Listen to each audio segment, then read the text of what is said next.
प्रधानमंत्री नरेंद्र मोदी के जन्मदिन के तहत मनाए जा रहे सेवा पखवाड़े के तहत उभरते हुए आत्मनिर्भर भारत की सफलता की कहानी वोकल फॉर लोकल विषय पर एक कार्यक्रम पूर्व राज्यसभा सांसद एवं बीजेपी के प्रवक्ता सैयद जफर इस्लाम के नेतृत्व में दिल्ली रोड स्थित राही होटल में आयोजित हुआ। कार्यक्रम में विभिन्न उत्कृष्ट कार्य करने वाले निर्यातकों को कई गुना निर्यात बढ़ाने के लिए सम्मानित भी किया गया। कार्यक्रम में महासचिव द्वारा बीते 3 वर्षों में पूर्व राज्यसभा सांसद जफर इस्लाम को निर्यातकों की केंद्र व राज्य सरकार द्वारा आने वाली समस्याओं के समाधान कराने के लिए धन्यवाद दिया गया। इस पर पूर्व राज्यसभा सांसद जफर इस्लाम द्वारा अपना पूर्ण सहयोग निर्यातकों, आर्टिजन्स व सभी एसोसिएशंस को निर्यात बढ़ाने के लिए खुले मन से देने का वादा किया गया। कार्यक्रम के अंत में निर्यात क्षेत्र में उत्कृष्ट कार्य करने वाले निर्यातकों Ravi Singh, Messrs RR International, Ritul Bhandura, Messrs Alpine Plus, Rahul Singh, Messrs Expression of India, Anushree Singh, Messrs Expression of India, Nikhil Agarwal, Messrs Om Exporters, Hemant Juneja, Messrs Oliver Mac Oray and Company, Mohammad Juvaid, Messrs Metal Designer, Mohammad Junaid, Messrs Salar International, Mohammad Abuzar, Messrs Zeb Exports, Najmul Islam, Messrs Moradabad Handicrafts of India को सम्मानित किया गया। Artisans का payment करने के लिए पैसा नहीं था क्योंकि जीएसटी नहीं मिल रहा।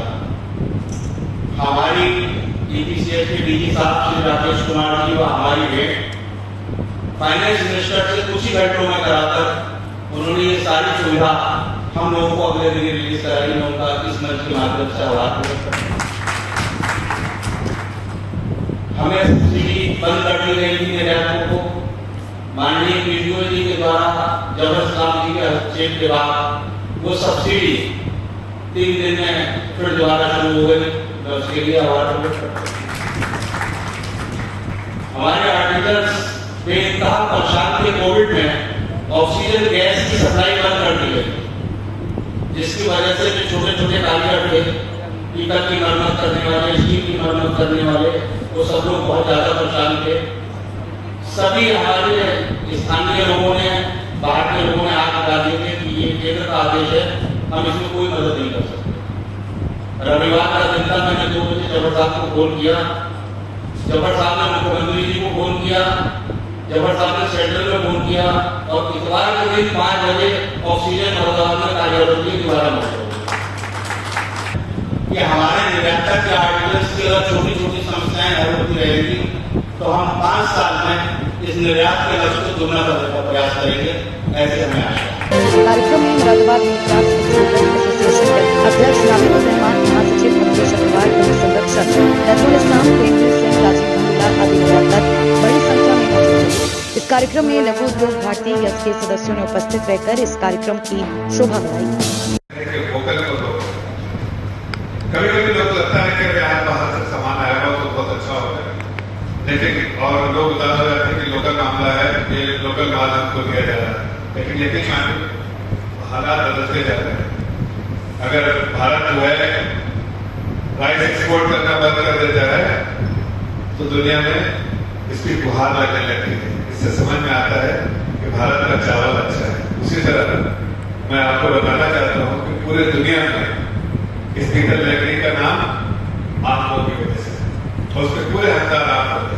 अगर पूरे दुनिया में अगर किसी ने मुरादाबाद का नाम रोशन किया तो वो आप लोग जो हमारे साथ में बैठे थे कि आपको पूरा श्रेय जाता है मुरादाबाद को दुनिया के ग्लोबल मैप पे रखने का श्रेय आप सभी लोग को जाता है। आप सब लोग के योगदान से आज मुरादाबाद ग्लोबल मैप पे है और लोग जानते हैं कि मुरादाबाद में जो ब्रास का काम होता है, दुनिया में सबसे बेहतर ब्रास का काम है मुरादाबाद में।